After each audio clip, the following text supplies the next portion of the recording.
Bismillahirrahmanirrahim. Assalamualaikum warahmatullahi wabarakatuh.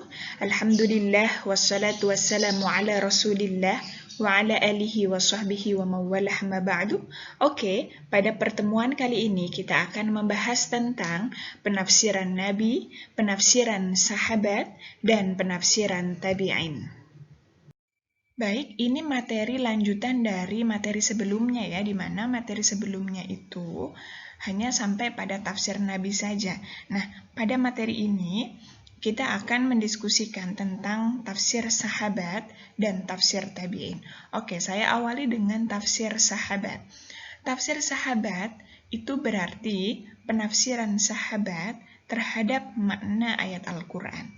Jadi, pada masa Nabi hidup, para sahabat itu ketika mendapati hal-hal yang tidak dipahami, maka akan bertanya langsung kepada Nabi Muhammad. Dan penjelasan Nabi Muhammad itulah yang dinamakan tafsir Nabi.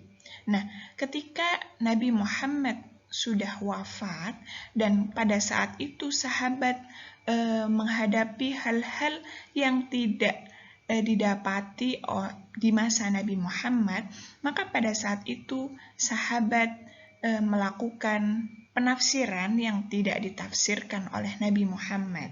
Jadi memang hal ini wajar ya. Artinya apa? Tafsir itu kan merespon problem pada masanya. Nah, problem itu tidak didapati pada masa Rasulullah. Tetapi problem itu muncul di masa sahabat, sehingga tentunya sahabat harus melakukan ijtihad untuk melakukan penafsiran makna ayat Al-Quran yang tidak ditafsirkan oleh Nabi Muhammad. Itulah yang kemudian dinamakan tafsir sahabat. Oke, selanjutnya, sahabat ini kan orang yang sangat hati-hati sekali. Ya, jadi mereka untuk berani melakukan penafsiran Al-Quran tentunya dengan dengan pertimbangan yang sangat kuat. Nah, salah satu di antara yang menjadi pertimbangan para sahabat berani melakukan penafsiran terhadap Al-Quran karena mereka mengingat peristiwa Mu'adz bin Jabal. Ini sahabat ya. Jadi pada saat itu Mu'adz bin Jabal ditugaskan oleh Nabi Muhammad menjadi gubernur di Yaman. Ya. Jadi kalau sekarang mungkin mudah ya untuk koordinasi antara presiden dengan para gubernur karena dengan didukung teknologi canggih, misalnya bisa telepon, bisa chat ataupun yang lainnya. Tapi kalau dulu itu kan komunikasinya tidak mudah seperti saat ini. Jadi ketika Mu'adz bin Jabal diminta untuk menjadi gubernur di Yaman, maka Mu'adz bin Jabal itu bertanya kepada Nabi Muhammad. Nanti ketika menghadapi hal-hal, artinya ketika mengambil suatu kebijakan, kata Mu'adz bin Jabal, ketika nanti tidak didapati di dalam Al-Quran, itu bagaimana Nabi? Begitu ya. Kemudian Nabi Muhammad menjawab, ketika tidak didapati di dalam Al-Quran, maka ambil di hadis. Kemudian Mu'adz bin Jabal bertanya lagi, kalau tidak didapati di dalam hadis, bagaimana Nabi? Kemudian Nabi Muhammad memerintahkan kepada Mu'adz, kalau tidak didapati di dalam Al-Quran dan hadis, maka berijtihadlah. Begitu ya. Dan di situ Nabi Muhammad mendoakan kepada Mu'adz untuk di dalam proses berijtihad mendapatkan taufik dari Allah. Ini yang kemudian menjadi salah satu pertimbangan para sahabat untuk melakukan penafsiran terhadap Al-Quran. Oke, kemudian pada masa sahabat ini memang muncul beberapa madrasah tafsir ya, jadi halaqah tafsir.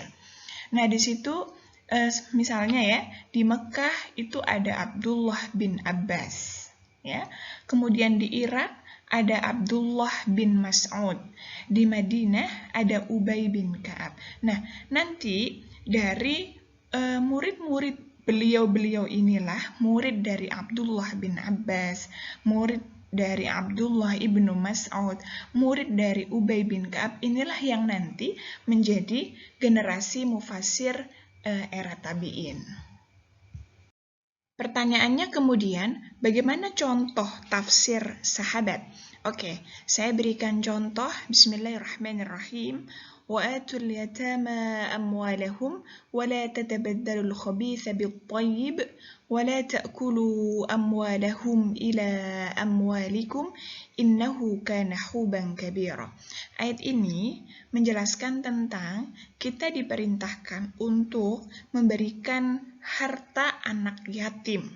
Dan juga kita tidak boleh menukar menggantikan sesuatu yang baik dengan sesuatu yang buruk.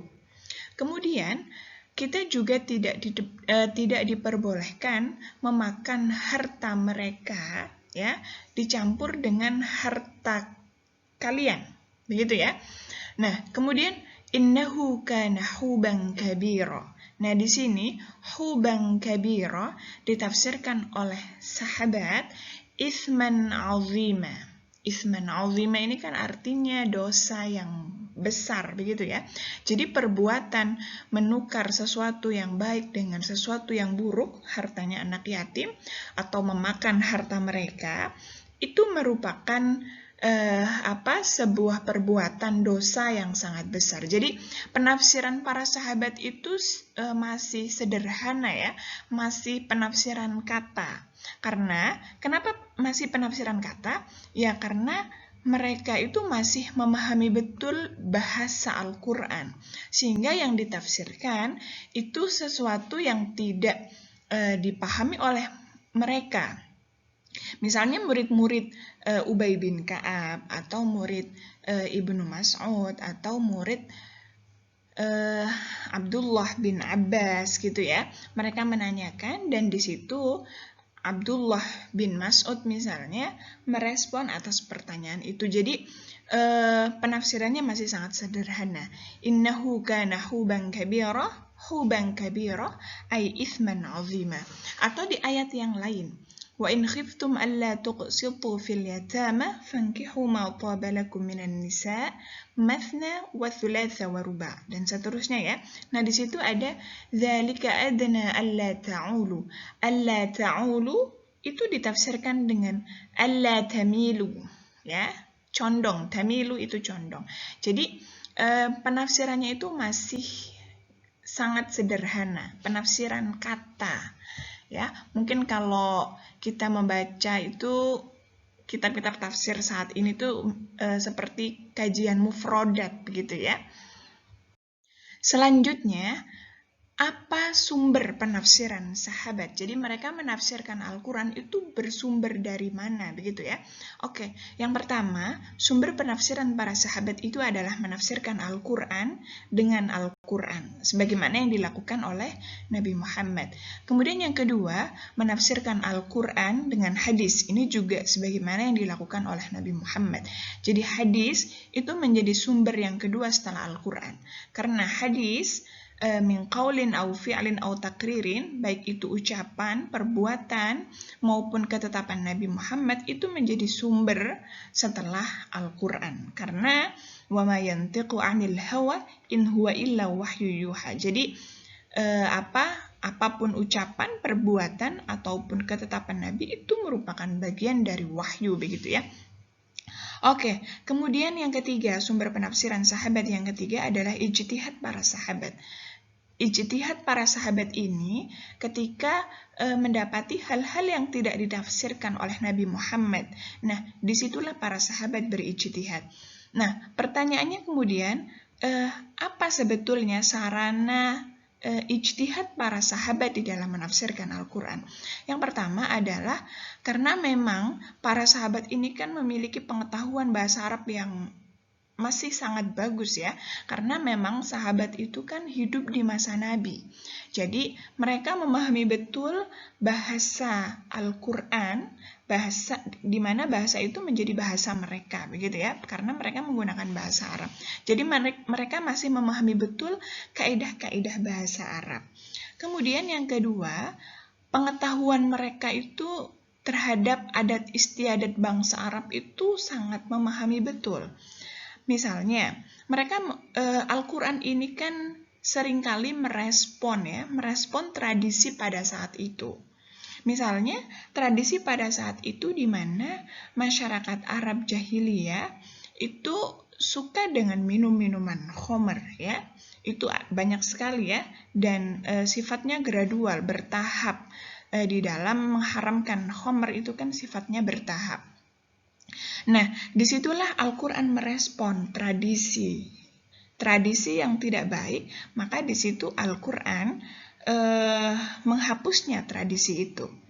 Atau misalnya tradisi di mana perempuan yang sedang haid itu tradisi orang Yahudi pada saat itu ya, tradisi orang Yahudi itu betul-betul mengasingkan perempuan yang sedang haid. Meskipun untuk makan bareng saja itu mereka tidak mau. Tetapi kalau tradisi Nasrani pada saat itu tuh kebalikannya dari tradisi Yahudi.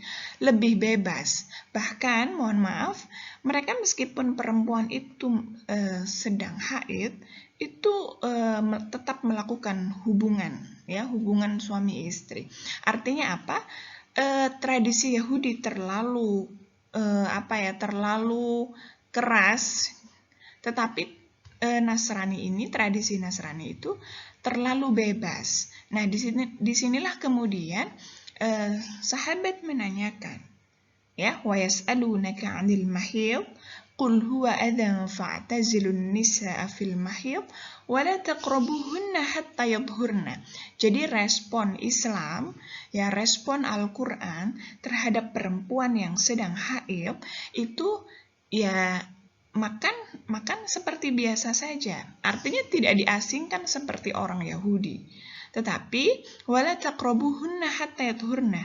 Hanya saja yang dilarang itu adalah melakukan hubungan suami istri sampai dia suci, begitu ya. Hatta yadhhurna. Oke, jadi memang para sahabat itu memahami betul adat istiadat bangsa Arab. Jadi mereka memahami betul ayat Al-Quran ini turun dalam rangka merespon apa, begitu ya. Kemudian mereka juga memahami betul tradisi orang-orang Yahudi dan tradisi orang-orang Nasrani seperti yang tadi saya jelaskan. Oke, selanjutnya karakteristik penafsiran sahabat ya. Yang pertama, para sahabat ini tidak menafsirkan Al-Quran secara keseluruhan. Jadi tafsir sahabat itu yang merespon permasalahan pada saat itu. Sama halnya dengan tafsir Nabi, merespon pada saat itu. Nanti akan berbeda dengan tafsir tabi'in, karena kan problem yang dihadapi itu sesuai dengan masanya ya. Jadi tafsir sahabat merespon problem pada masa sahabat. Tafsir tabi'in merespon problem yang terjadi pada masa tabi'in, dan begitu juga pada generasi-generasi selanjutnya. Oke, kemudian yang kedua, pada periode ini perbedaan penafsiran sahabat masih relatif sedikit ya. Nah, kenapa mereka terjadi perbedaan penafsiran? Itu hal yang wajar ya. Artinya begini, dulu ketika Nabi Muhammad masih hidup, mereka kan bisa berdiskusi ya. Antar sahabat itu ketika menghadapi sesuatu itu mereka bisa berdiskusi dan kemudian mengambil sebuah kesepakatan, misalnya begitu ya. Tetapi ketika pada masa sahabat, mereka itu kan sudah berpencar ya ke wilayah yang berbeda-beda. Apalagi perluasan wilayah itu kan, perluasan wilayah kekuasaan Islam sudah semakin luas. Nah, disitulah kemudian masing-masing sahabat berdakwah di tempat yang berbeda. Nah, disitulah mereka ketika menghadapi permasalahan yang berbeda antar wilayah, pasti mereka akan memberikan sebuah ijtihad ya, memberikan kebijakan yang bisa jadi antar wilayah satu dengan wilayah yang lain itu berbeda di dalam mengambil sebuah kebijakan. Ya, misalnya dalam beristimbat, menggali hukum misalnya, itu terjadi perbedaan. Tetapi perbedaan ini masih sangat relatif sedikit ya. Tidak seperti pada generasi-generasi berikutnya.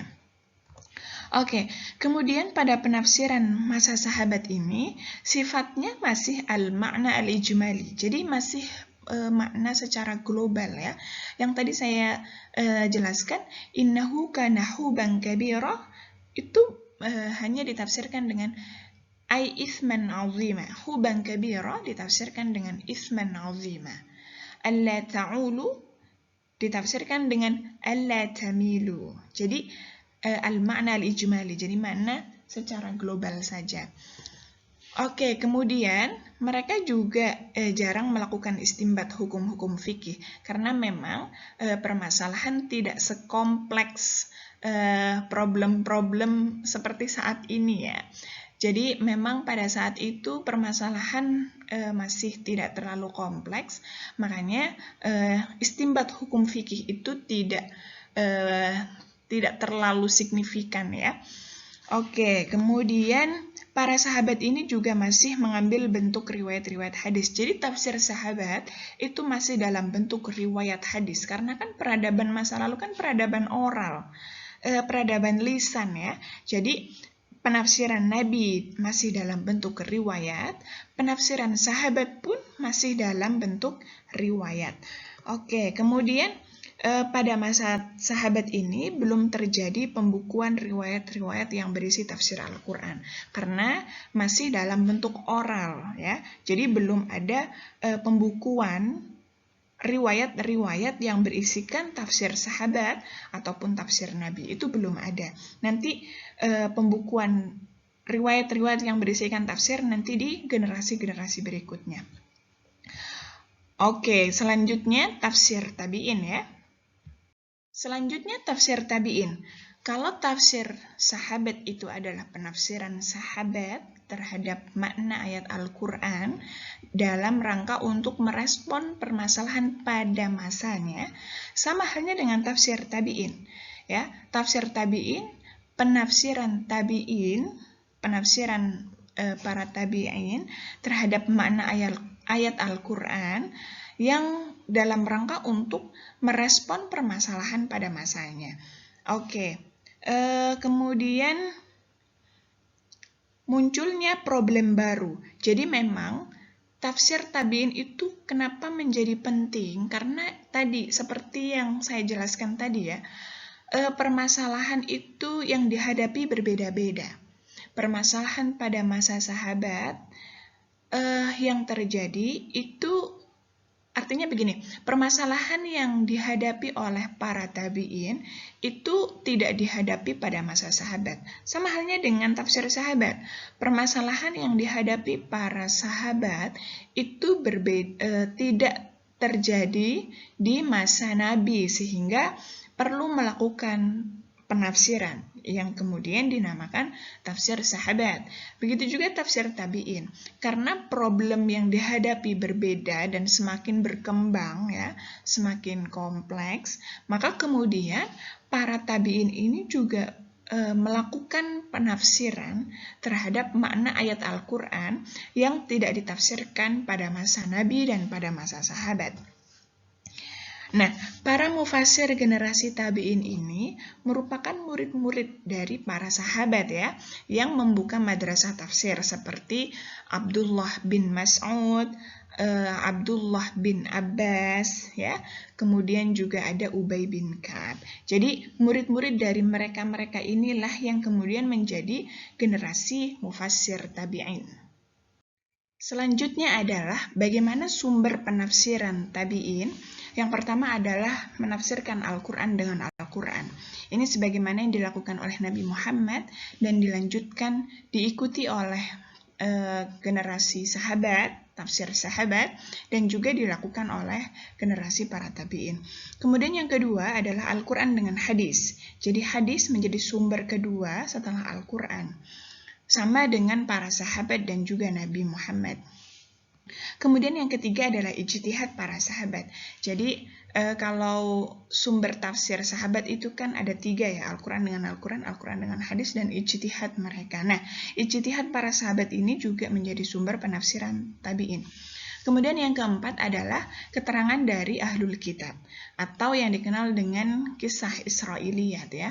Oke, jadi begini, logikanya begini ya, pada masa tabi'in itu kan perluasan wilayah kekuasaan, daerah kekuasaan Islam itu kan semakin luas ya, perluasan wilayah yang dikuasai oleh orang-orang Muslim itu semakin luas.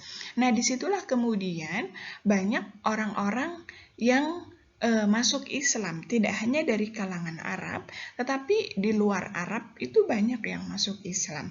Begitu juga banyak juga orang-orang Yahudi dan Nasrani yang mereka masuk Islam. Nah, ketika tidak didapati informasi di dalam Al-Quran, misalnya tentang kisah ya, kisah di dalam Al-Quran itu kan tidak rinci.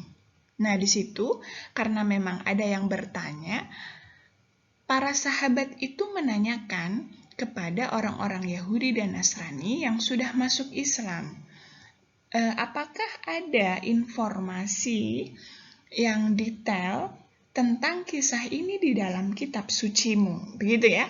Karena memang di dalam Al-Quran kisahnya tidak banyak. Artinya kisahnya itu hanya secara global saja, tidak rinci.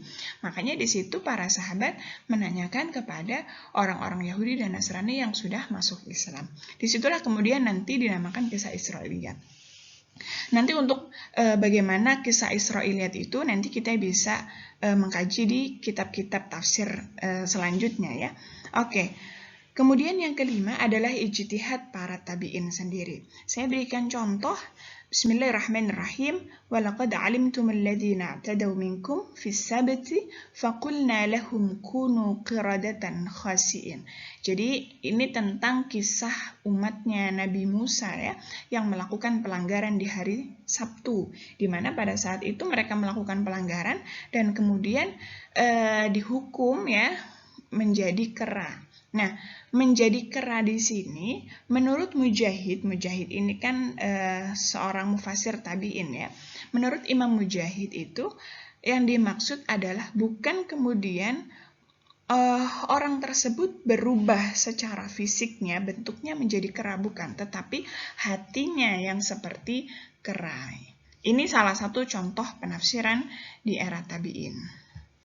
Selanjutnya adalah mufasir tabi'in ya, seperti yang tadi saya jelaskan bahwa mufasir generasi tabi'in itu adalah mereka murid-murid para mufasir sahabat ya. Oke.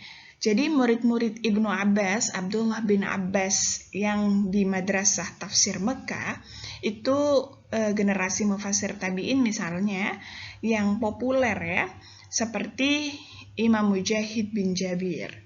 Kemudian Imam Atha bin Abi Rabi'ah, Ikrimah Maula Ibnu Abbas, dan lain-lain ya. Kemudian juga murid-murid dari sahabat Ubay bin Ka'ab yang ada di Madrasah Tafsir Madinah, seperti Zaid bin Aslam, Abu Aliyah Ar-Riyahi, dan lain-lain. Kemudian juga murid-murid dari Ibnu Mas'ud yang ada di Madrasah Tafsir Irak, seperti Hasan al-Basri, Qatadah ibnu Di'amah, dan lain-lain. Jadi mufasir generasi tabi'in adalah murid-murid dari mufasir para sahabat, generasi sahabat, di mana mereka membuka madrasah-madrasah tafsir ya, baik itu di Mekah, di Madinah, maupun di Irak. Selanjutnya, bagaimana karakteristik tafsir era tabi'in?